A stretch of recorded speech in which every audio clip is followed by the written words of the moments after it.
Hello, this is Michael Sanford, the head boys basketball coach at William Penn High School.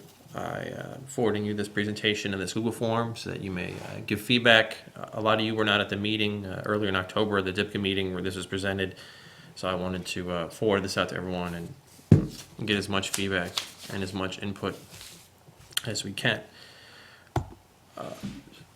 The agenda was to present information that I put together and compiled over the summer based on our previous meeting in the spring. There was a group of coaches that would like to change the state tournament, and there was a discussion, and so this is all that information. We wanted to create a DIBCA state tournament committee and poll the athletic directors and the high school administration, and as well as DIBCA itself, and come up with a proposal possibly to change the state tournament for basketball. It took soccer around 2 years to complete this process, but they did it, and they now have 2 divisions. Currently, we have 1 division, 24 to 52 teams make it. Top 8 have a bye. Goals would be to increase the number of teams, students that get to participate in the state tournament, increase fairness in the state tournament. Things that we talked about were what is best for student athletes, and when the current state tournament system was created, how many high schools were there to begin with. Option 1, this is all based off of that spring meeting I was talking about, based on our conversation in that spring meeting. Leave 1 division and fill out the brackets to increase the number of teams that get the ability to participate. So you'd have 28 teams playing as opposed to having 24. Option 2 is split the state tournament into 2 divisions by attended zone and non-attended zone. I'll get into what exactly that means, and split into 2 divisions based on school population, which is what everyone else has done, including soccer. And I'm sure fours do nothing and keep it the same.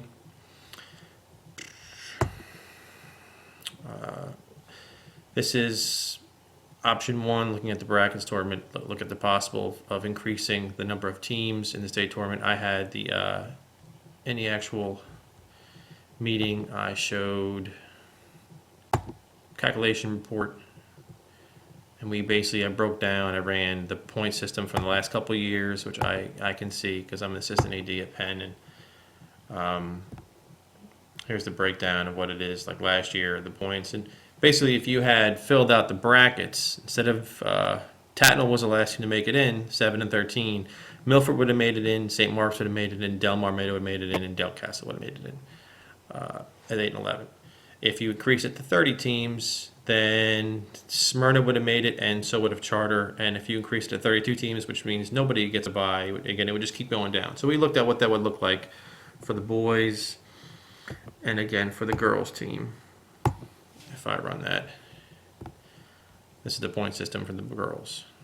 24 made it in. If it was 28, Archmere would have made it in at 7-13. If it was 30, then Dover would have made it in 6 and 14, and Delmarva, so on and so forth. So we took some time, and I showed everybody that. Okay, back to the presentation. The attended zone and non-attended zones. Basically, attended zone is your public high school with a feeder pattern. Your classic school, I guess, by law, they have to take everybody.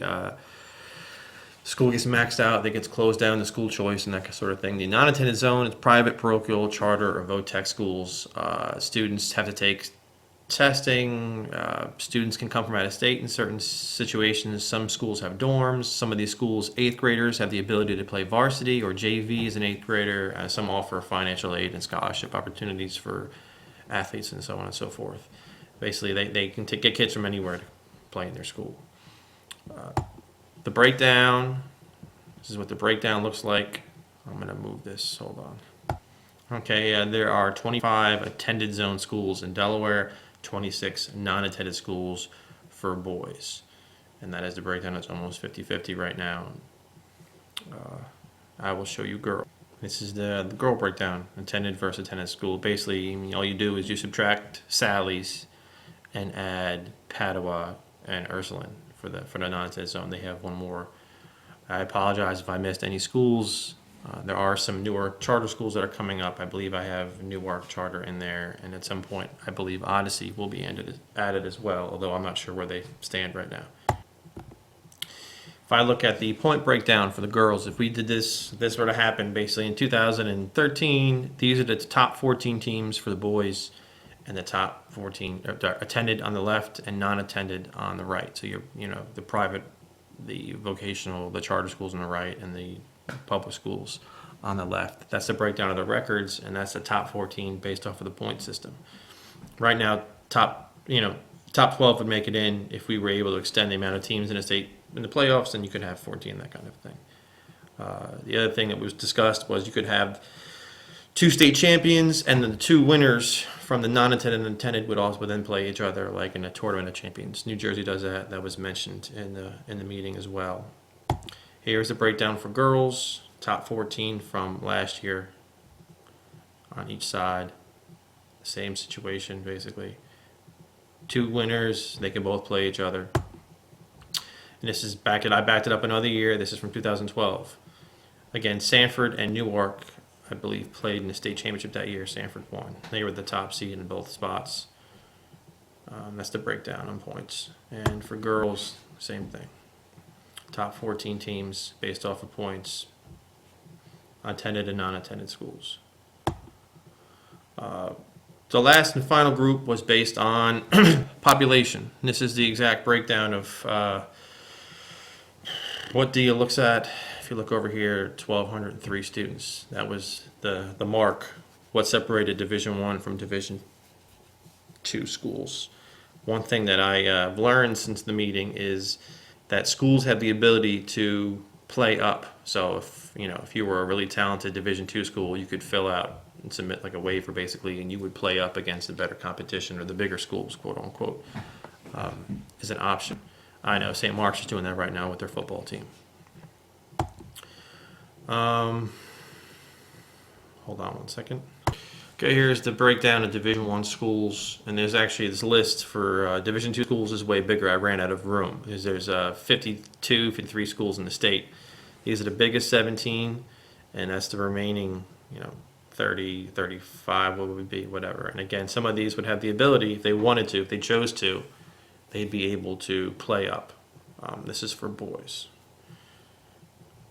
This is for girls.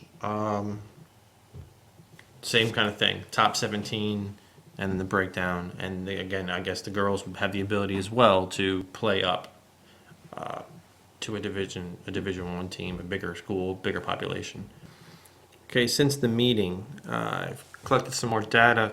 This was sent to me via email. This is a list of all the state champions in boys in the history of the state.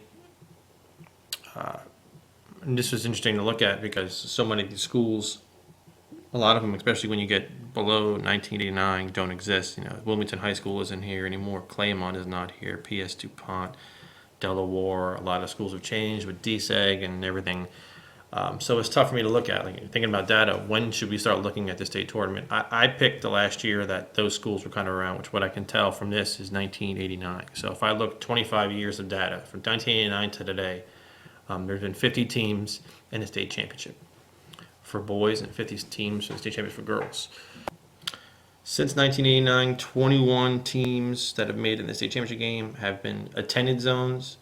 21 have been non-attended zones. 28 teams are Division I size schools. 22 teams are Division II schools. So it is a little bit. There's been more ratio of teams in the state championship game, rather, not the playoffs, of attended zone schools.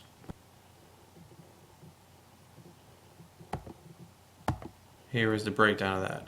What I just said, basically. Brandywine is the only attended zone school, Division II school, to win a state championship in 25 years. All the other Division II schools have been non-attended schools, your VOTEC and private.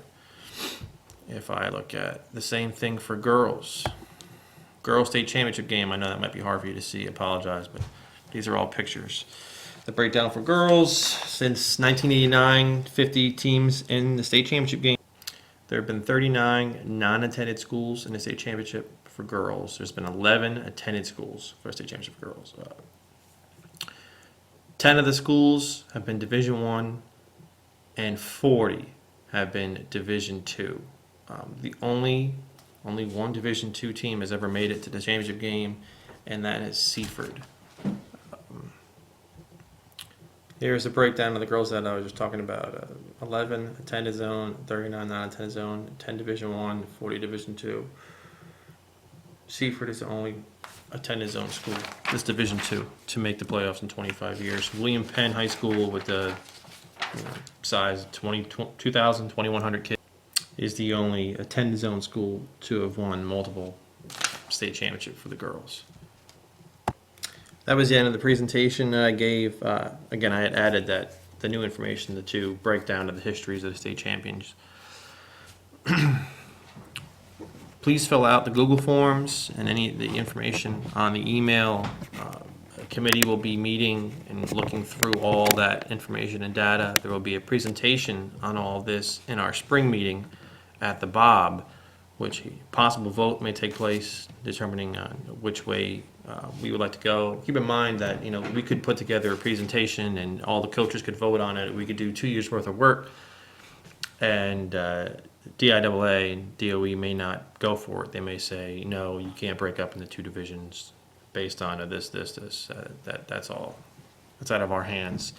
But the course of action we choose to take, it depends on the information I get from this email and the information that the committee is able to provide, and again on this presentation that will take place in the spring. So please complete all that and submit it as soon as possible. Thank you. To view the presentation a second time or whatever, if you choose to, it's published on my website, msanfordpehealth.weebly.com. You click on the DIBCA tab. I'll show you what that looks like right now.